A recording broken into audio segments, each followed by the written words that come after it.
सभी को नववर्ष की हार्दिक शुभकामनाएं।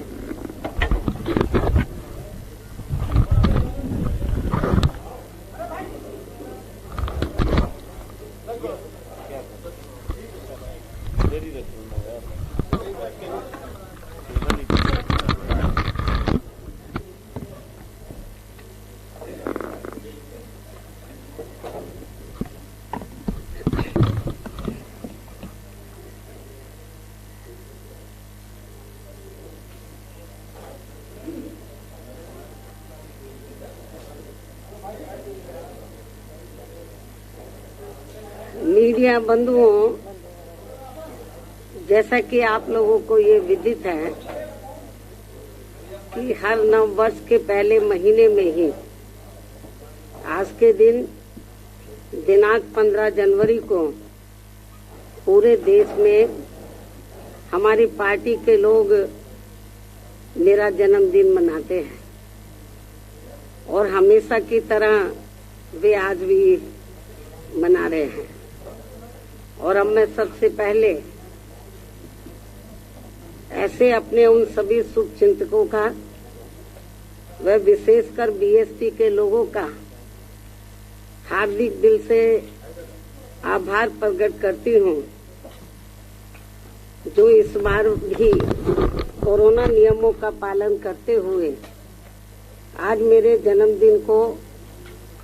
पूरे देश भर में विभिन्न स्तर पर वे अपने महान संतों, गुरुओं एवं महापुरुषों में भी खासकर महात्मा ज्योतिबा फुले, छत्रपति शाहू जी महाराज, नारायणा गुरु, बाबा साहब डॉक्टर भीमराव अंबेडकर एवं मान्यवर श्री कांशीराम जी आदि की मानवतावादी सोच व मूवमेंट को ध्यान में रखकर तथा जिनके बताए हुए रास्तों पर चलकर ही मैंने उनकी सोच व मूवमेंट को आगे बढ़ाने के लिए अपनी जिंदगी भी समर्पित की है, जिसके तहत चलकर ही इस वर्ष भी वे आज मेरे जन्मदिन को जन कल्याणकारी दिवस के रूप में बहुत ही सादगी व संजीदगी के साथ मना रहे हैं। और इस मौके पर हर वर्ष हमारी पार्टी के ये लोग अपने आर्थिक सामर्थ्य के हिसाब से अपने अपने क्षेत्रों में सर्व समाज में से विशेषकर गरीब, कमजोर, लाचार, असहाय व अन्य जरूरतमंद लोगों की विभिन्न रूपों में आर्थिक मदद भी करते हैं और इस बार भी ये लोग काफी मदद कर रहे हैं। वैसे हमारी पार्टी समाज में विशेषकर गरीब, कमजोर, असहाय व अन्य उपेक्षित वर्गों के हित एवं कल्याण के लिए हमेशा ही अति गंभीर, संवेदनशील, ईमानदार व संघर्षरत रहती है, जिसके मुताबिक चलकर ही बीएसपी ने अपने नेतृत्व में यहाँ 4 बार यूपी में अपनी सरकार भी चलाई है और इस दौरान हमारी पार्टी की रही सरकार ने मेरे जन्मदिन के मौके पर ऐसे लोगों के हित व कल्याण के लिए अनेकों नई जनहित की योजनाएं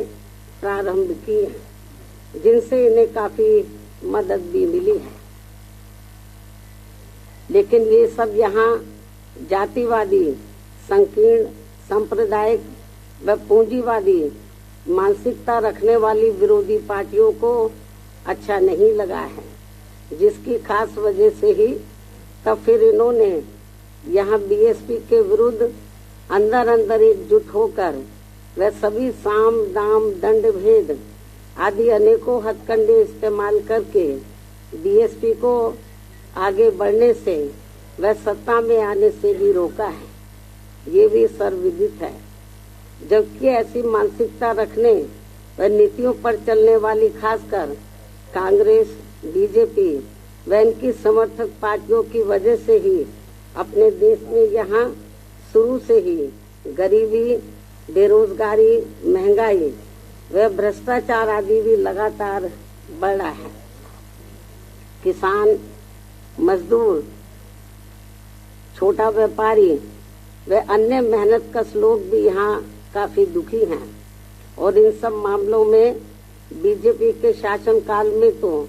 स्थिति और भी ज्यादा खराब व दयनीय बनी हुई है, जिन पर पर्दा डालने व लोगों का ध्यान बांटने के लिए ही अब ये पार्टी आए दिन नई व हवाई घोषणाएं करने एवं निवेश लाने के नाम पर भी किस्म किस्म की नाटकबाजी आदि करने का ही सहारा ले रही है तथा जिनसे जमीनी हकीकत में यहाँ के गरीब एवं मध्यम वर्ग के लोगों को कुछ भी खास लाभ होने वाला नहीं है। साथ ही इनकी गलत नीतियों व गलत कार्यशैली की वजह से ही अब यहाँ उत्तराखंड व अन्य पहाड़ी बहुल्य प्रदेश भी काफी ज्यादा प्रभावित हो रहे हैं। इसके अलावा देश में जरूरतमंद लोगों को सही से बसाने की बजाय उल्टा हल्द्वानी की तरह ही अधिकांश उन्हें उजाड़ा जा रहा है। हालांकि हल्द्वानी के लोग तो अभी माननीय सुप्रीम कोर्ट की वजह से थोड़े बचे हुए हैं और अब यहाँ यूपी सहित पूरे देश में कानून व्यवस्था को ठीक करने की आड़ में जो घिनौनी राजनीति की जा रही है, ये सब भी किसी से छिपा नहीं है। साथ ही जांच एजेंसियों का भी देश व जनहित में इस्तेमाल करने की बजाय ज्यादातर इनका भी राजनीतिकरण ही कर दिया गया है। ये भी देश के लिए काफी चिंता की बात है। इसके साथ साथ पिछले कुछ वर्षों से देश में ईवीएम के जरिए चुनाव कराने को भी लेकर यहाँ की जनता में किस्म किस्म की आशंकाएं व्याप्त हैं, जिन्हें दूर व खत्म करने के लिए बेहतर तो यही होगा कि अब यहाँ आगे सभी छोटे बड़े चुनाव पूर्व की तरह सीधे बैलेट पेपर से ही कराए जाए। बीएसपी के मुख्य चुनाव आयोग से तथा केंद्र की सरकार से भी ये पुरजोर मांग व सलाह भी है। और अब मैं अपने जन्मदिन के मौके पर विशेषकर अपने दलितों, आदिवासियों, पिछड़े वर्गों, मुस्लिम व अन्य धार्मिक अल्पसंख्यक समाज के लोगों को आज भी इन्हें फिर से ये याद दिलाना जरूरी समझती हूँ कि भारतीय संविधान के मूल निर्माता व इन कमजोर एवं उपेक्षित वर्गों के मसीहा परम पूज्य बाबा साहब डॉक्टर भीमराव अम्बेडकर ने अपने इन लोगों को ये कहा है कि मैंने यहाँ जातिवादी व्यवस्था के शिकार व सदियों से उपेक्षित रहे अपने इन वर्गों के लोगों को आत्मसम्मान व स्वाभिमान की जिंदगी बसर करने तथा अपने खुद के पैरों पर खड़े होने के लिए जो भी इन्हें कानूनी अधिकार दिलाए हैं, तो उनका सही से वह पूरा लाभ लेने के लिए इन सभी वर्गों के लोगों को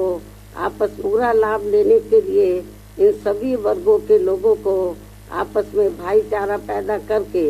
वह संगठित होकर तथा अपने खुद के राजनीतिक मंच से जुड़कर केंद्र व राज्यों की भी राजनीतिक सत्ता की मास्टर चाबी इन्हें खुद अपने हाथों में लेनी होगी, क्योंकि अभी तक के अनुभव के मुताबिक यहाँ जातिवादी सरकारों के चलते हुए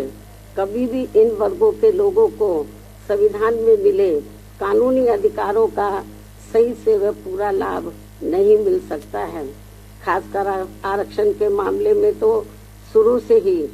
यहाँ कांग्रेस, बीजेपी व सपा सहित अन्य सभी विरोधी पार्टियां अपने संवैधानिक उत्तरदायित्व के प्रति कतई भी ईमानदार नहीं रही हैं। इसके साथ ही एससी व एसटी के आरक्षण को लागू करने के मामले में ही नहीं बल्कि ओबीसी के आरक्षण को भी लेकर इन पार्टियों का रवैया अधिकांश समय अति जातिवादी व क्रूर ही देखने को मिला है, जिसके तहत ही कांग्रेस पार्टी ने केंद्र में अपनी सरकार के लंबे दौर के रहते हुए भी पिछड़ों के आरक्षण संबंधी मंडल कमीशन की रिपोर्ट को लागू नहीं होने दिया। इसके साथ साथ इन्होंने एससी व एसटी के आरक्षण को भी निष्प्रभावी बना दिया और अब बीजेपी भी इस मामले में कांग्रेस पार्टी के ही पद चिन्हों पर चलकर इनके आरक्षण के हक को मारने का भी ये घोर अनुचित कार्य कर रही है, जिसकी खास वजह से ही इस बार यूपी निकाय चुनाव भी प्रभावित हुए हैं। इतना ही नहीं बल्कि सपा की रही सरकार ने भी यहाँ खासकर अति पिछड़ों को उनका पूरा हक नहीं देकर इनके साथ हमेशा छल करने का ही काम किया है, जिसके तहत ही सपा सरकार ने ओबीसी की 17 पिछड़ी जातियों को ओबीसी वर्ग की सूची से हटाकर व उन्हें एससी वर्ग में शामिल करने का भी ये गैर संवैधानिक कार्य करके इन वर्गों के लाखों परिवारों को ओबीसी के आरक्षण से वंचित कर दिया और फिर ये सभी जातियां ना ओबीसी में रह पाई और ना ही एससी में उन्हें शामिल किया जा सका। और ये गलत कार्य करने पर सपा सरकार को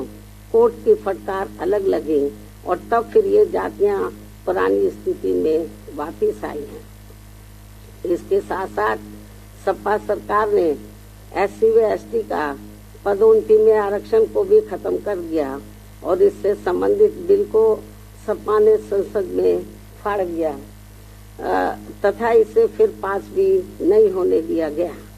जबकि बीएसपी की रही सरकार में एससी व एसटी के साथ साथ अति पिछड़ों व पिछड़ों को भी उनका आरक्षण का पूरा हक व लाभ, जबकि बीएसपी की रही सरकार में एससी व एसटी के साथ साथ अति पिछड़ों एवं पिछड़ों को भी उनका आरक्षण का पूरा हक व लाभ दिया गया है। अन्य सभी मामलों में भी इनका प्राथमिकता के आधार पर पूरा ध्यान रखा गया है। साथ ही इनके संतों, गुरुओं व महापुरुषों आदि को भी हर स्तर पर पूरा आदर सम्मान दिया गया है,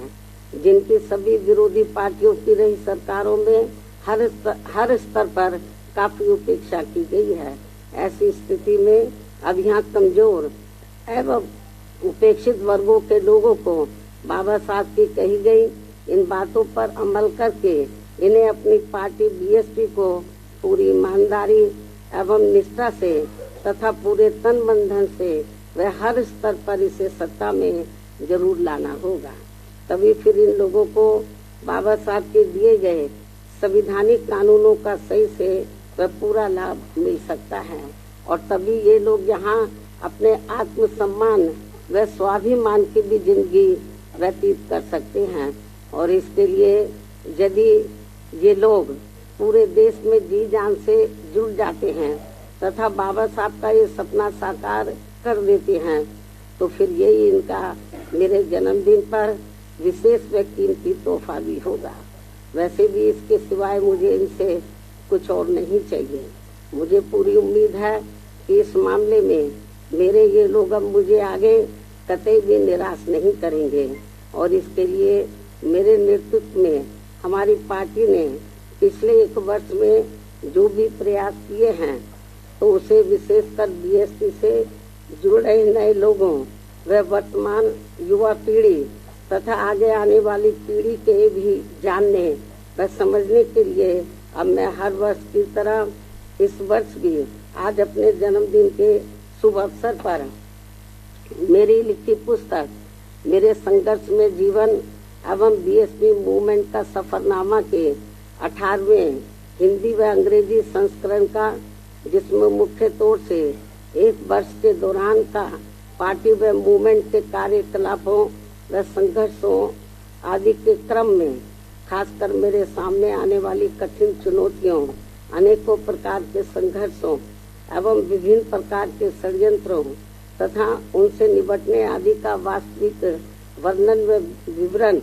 तथा साफ सुथरा लेखा जोखा होता है, उसका विमोचन करती हूँ। लेकिन उससे पहले मैं बीएसपी के बारे में ये भी बताना जरूरी समझती हूँ कि बीएसपी धन्ना सेठों के धन बल पर व उनके इशारों से कोसों दूर रहकर यहाँ विशेषकर मेहनत कर बहुजन समाज के लोगों के हित व कल्याण के लिए समर्पित पार्टी है। इसके साथ ही नेताओं के स्वार्थ पूर्ति से अलग हटकर अपनी पार्टी का मुख्य लक्ष्य एसटी, एसटी, ओबीसी व मुस्लिम समाज आदि इन बहुजन समाज को भाईचारे पर आधारित इस बने गठबंधन के बल पर, इस बने गठजोड़ के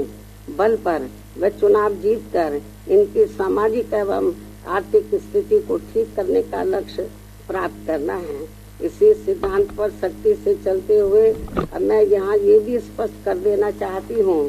कि इस वर्ष सन 2023 में कर्नाटक, राजस्थान, मध्य प्रदेश, छत्तीसगढ़ सहित अन्य जिन भी राज्यों में विधानसभा के वे अगले वर्ष देश में लोकसभा के लिए होने वाले आम चुनाव में भी हमारी पार्टी बीएसपी किसी भी पार्टी के साथ कोई भी गठबंधन करके ये चुनाव नहीं लड़ेगी, बल्कि अकेले अपने बलबूते पर ही ये सभी चुनाव लड़ेगी। और आज पार्टी की ये नीतिगत घोषणा करना मेरे लिए इसलिए भी जरूरी हो गया है क्योंकि खासकर कांग्रेस व अन्य कुछ और दलों ने भी षड्यंत्र के तहत बीएसपी से गठबंधन करने का भ्रम जानबूझकर अभी से ही फैलाना शुरू कर दिया है, जबकि बीएसपी ने एक दो बार यूपी आदि राज्य स्तर पर अभी तक जो भी चुनावी गठबंधन किया है तो उससे केवल पंजाब को छोड़कर हमारी पार्टी की तरह उनका वोट हमें ट्रांसफरेबल नहीं होने के कारण फिर बीएसपी को ही हानि ज्यादा हुई है। इसलिए इस मामले में अब तक के ज्यादातर रहे खराब अनुभवों को ध्यान में रखकर अब हमारी पार्टी ने आगे विधानसभा व लोकसभा का आम चुनाव भी अकेले ही लड़ने का फैसला लिया है। इन्हीं जरूरी व खास बातों के साथ ही अब मैं पुनः मेरे जन्मदिन मनाने वाले अपने सभी शुभचिंतकों व विशेषकर पार्टी के लोगों का पूरे तहे दिल से आभार प्रकट करती हूँ तथा उन्हें नव वर्ष सन 2023 की बहुत बहुत आप लोगों के साथ साथ मीडिया बंधुओं के साथ साथ उन्हें भी नव वर्ष सन 2023 की बहुत बहुत हार्दिक बधाई व ढेरों शुभकामनाएं भी देती हूँ। साथ ही कुदरत से ये कामना किंतु मैं अपनी व पार्टी के लोगों की भी मेहनत व संघर्ष पर ये भरोसा करती हूँ कि आने वाले समय में निश्चय ही सर्व समाज के गरीबों एवं मेहनतकश लोगों के तथा बहुजन समाज के लिए भी वास्तव में सन 2023 का ये वर्ष नया सवेरा बनकर जरूर आएगा और फिर उनके जीवन से जुड़ी बहुत सारी अच्छी उम्मीदें जरूर पूरी होंगी। अब मैं अपनी पार्टी व मूवमेंट से जुड़ी मिशनरी पुस्तक का सफरनामा पुस्तक का यहाँ विमोचन करती हूँ।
अंत में अब मैं सभी मीडिया बंधुओं से अपने जन्मदिन का केक व जलपान आदि ग्रहण करने के विशेष आग्रह के साथ ही अपनी बात यही समाप्त करूं। लेकिन उससे पहले यदि आप लोगों के कुछ सवाल हैं तो आप एक एक करके मुझसे जरूर पूछ सकते हैं, वरना फिर मैं आप लोगों से यही रजा लेती हूं। धन्यवाद। जय भीम व जय भारत।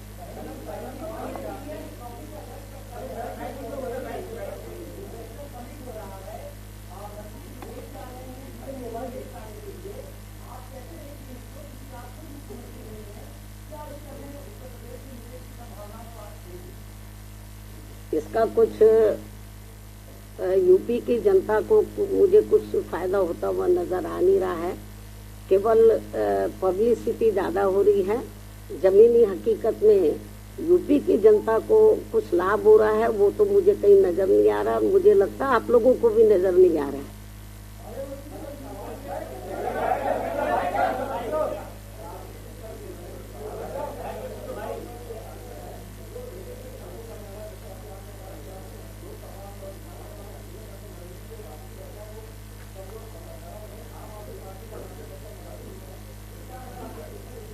ये तो राजनीति में उतार चढ़ाव आते रहते हैं। अभी जहाँ तक बीएसपी का अपना बेस वोट है वो तक से मस इधर उधर नहीं हुआ है, लेकिन इलेक्शन में कभी कभी जो दूसरा तबका है, खास तौर से जैसे ओबीसी के लोग हैं, माइनॉरिटीज के लोग हैं या अपर कास्ट के लोग हैं, तो चुनाव में इस किस्म के कुछ ये लोग वायदे कर देते हैं कि ये लोग गुमराह हो जाते हैं, जिसकी वजह से थोड़ा सा पार्टी को पिछले चुनाव में नुकसान हुआ है।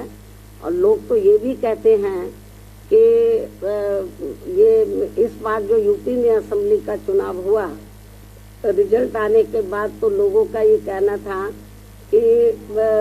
जिस बस्ती में या जिस पोलिंग बूथ पर तो जिस एरिया में ज्यादातर दलितों का ही वोट है या बड़े पैमाने पर दलितों का वोट है और उन्होंने बीएसपी को वोट दिया, लेकिन जब उस एरिया का मशीनें निकली तो वो वोट कहीं और का निकल आया। तो इसलिए मैंने आपको ये कहा है कि ईवीएम में भी को भी लेकर अब काफी आशंकाएं लोगों में पैदा हैं। तो हो सकता है कुछ ये भी इसमें भी कुछ गड़बड़ी की आशंका तो है। और मेरा तो यही कहना है कि जहाँ तक बीएसपी के जनाधार का सवाल है, बीएसपी का जो जनाधार है वो कोई कम नहीं हो रहा है। मुझे तो लग रहा है ईवीएम में कुछ गड़बड़ी जरूर है, आशंकाएं किस्म किस्म की पैदा हैं। और नहीं तो मुख्य चुनाव आयोग और सेंटर की गवर्नमेंट सामने आए और वो कराए बैलेट पेपर से चुनाव, मालूम पड़ जाएगा कि उनके साथ कितना वोट है और हमारे साथ कितना है। आप लोगों को मैं ये बताना चाह रही हूँ, आप लोग मेरी बात की तरफ थोड़ा ध्यान दें कि जब से बीएसपी बनी है, 14 अप्रैल 1984 को बीएसपी का गठन किया गया था, उसके बाद जब तक चुनाव बैलेट पेपर से होते रहे तो बीएसपी का जो ना तो वोट प्रतिशत कम हुआ है और ना ही बीएसपी का जनाधार हमें कम नजर आया है और हमारी सीटें भी बढ़ी हैं। लेकिन जब से चुनाव बैलेट पेपर के स्थान पर तो मशीन के जरिए जब से हुआ है, तब से हमारा जो वोट प्रतिशत है वो प्रभावित हुआ है और हमारी जो संख्या है वो प्रभावित हुआ है। तो कुछ ना कुछ गड़बड़ तो जरूर है। यदि ऐसा नहीं था तो जब तक चुनाव बैलेट पेपर से होता रहा तो तब तक तो हमारी पार्टी का हमेशा हर चुनाव में ग्राफ बढ़ा है, सीटें भी बढ़ी हैं। लेकिन जब से ईवीएम से चुनाव होना शुरू हुआ तब से ये सब गड़बड़ हो रहा है। अब तो हमारे जनाधार पे भी असर पड़ा है। और लेकिन मुझे तो यही कहना है कि कभी कभी ये जो गड़बड़ जो भी लोग करा रहे हैं, लेकिन हो सकता है कि कभी ये गड़बड़ कराने वाले लोग, इनका सिस्टम ही ना फेल हो जाए, मतलब तो जो जिधर से भी ये लोग करा रहे हैं, तो मेरा तो अपने लोगों को यही कहना है कि आप लोग प्रयास करो, पार्टी के लोग प्रयास करें, लोगों को प्यार करें। आज नहीं तो कल ये जो जहाँ से ये सिस्टम शुरू हुआ, आपको मालूम है कि दुनिया के जिन देशों में पहले बैलेट पेपर से चुनाव होता था, जहाँ मशीन से शुरू हुआ, तो जब लगा इसमें धांधली हो रही तो वहाँ खत्म कर दिया, बैलेट पेपर से वहाँ चुनाव हो रहा है। तो इसलिए मैं आपको ये बताना चाह रही हूँ कि ये मशीनों का कमाल है और कुछ नहीं है। नहीं तो ये लोग ईवीएम की बजाय बैलेट पेपर से कराएं। तो आप रिकॉर्ड उठा के बीएसपी का देख लो, जब तक बैलेट पेपर से चुनाव होता रहा, हमारा हर चुनाव के अंदर हमारी पार्टी का जनाधार बढ़ा है और वोट का प्रतिशत बढ़ा है और सीटें बढ़ी हैं। और जब से ये मशीनें आई हैं तब से ये गड़बड़ हुआ है। जरूर कुछ दाल में काला है और इसको लेकर हम लोग माननीय सुप्रीम कोर्ट में भी गए। ऐसा नहीं है हमारी पार्टी गई, और भी पार्टियां गई मतलब, लेकिन उसके बाद उन्होंने कहा कि हम पर्ची सिस्टम वो भी गड़बड़ है, बोलते 4-5 पर्ची निकाल लेंगे। ऐसा नहीं है, ये ठीक सिस्टम नहीं है। बल्कि जब ये वोटिंग मशीन में वोट पड़ा है तो उससे जो पर्चियां, उससे पूरी की पूरी पर्चियां टैली होनी चाहिए, मालूम पड़ जाएगा। फिर उसको भी ये करने के लिए तैयार नहीं है ये। तो इसलिए ये जो आपने सवाल पूछा है, ये केवल ईवीएम का कमाल है और कुछ नहीं। और पूछो। नहीं, हम तो जो कर सकते थे, हम लोग माननीय सुप्रीम कोर्ट में गए, हमने माननीय चुनाव आयोग को भी कहा। आज फिर हम मीडिया के माध्यम से कह रहे हैं कि आप बैलेट पेपर से चुनाव कराएं। दुनिया के बहुत से ऐसे देश हैं जहां पर ये सब गड़बड़ हो रहा था, वो फिर से बैलेट पेपर पर आ गए। क्यों नहीं बैलेट पेपर पे आते हैं?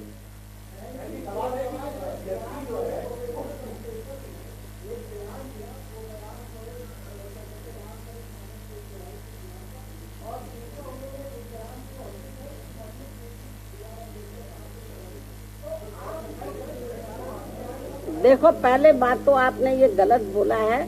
कि बाबा साहब ने मनुस्मृति चलाई। बाबा साहब डॉक्टर अम्बेडकर ने नहीं चलाई है, एक तो आपको ये करेक्ट कर लेना चाहिए। और उन्होंने किस संदर्भ में ये बात बोली है मुझे नहीं मालूम। यदि मुझे मालूम होता किस संदर्भ में बोलिए तब मैं प्रतिक्रिया देती। तो उन्होंने मुझे ये चीज मीडिया नहीं दिखा रहा किस संदर्भ में बोली है, तो किसका रेफरेंस उन्होंने दिया और मैंने सुना नहीं है। और जब तक वो किस संदर्भ में बोला तो कोई प्रतिक्रिया करना ठीक नहीं होगा। तक वो किस संदर्भ में बोला तो कोई प्रतिक्रिया करना ठीक नहीं होगा।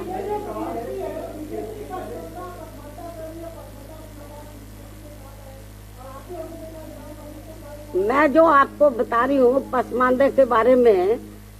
पूरे यूपी के मुस्लिम समाज के लोगों को ये मालूम है कि उनके साथ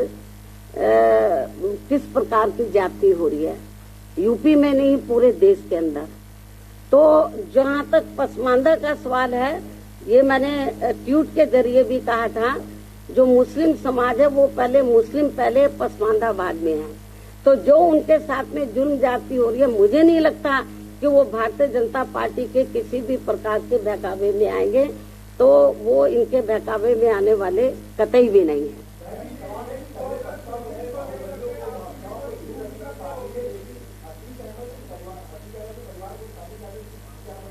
परिवार, जहाँ तक अतीक अहमद को तो हमने नहीं किया है शामिल, उसकी औरत को क्या, उसकी औरत कौन सी माफिया है?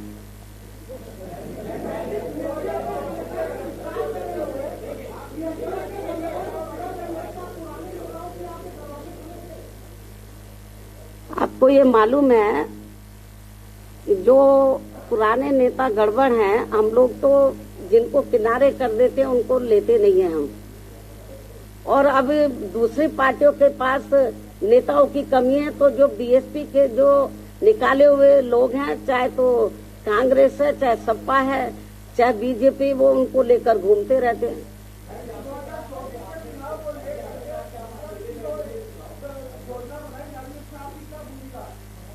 बीएसपी की जो विचारधारा है, तो जो विपक्ष की जितनी पार्टियां हैं उनसे बिल्कुल अलग है। हमारी पार्टी पॉलिटिकल पार्टी के साथ साथ एक मूवमेंट भी है, एक मिशन भी है। ये सारी चीजों को देखकर हम लोग आगे बढ़ रहे हैं। धन्यवाद।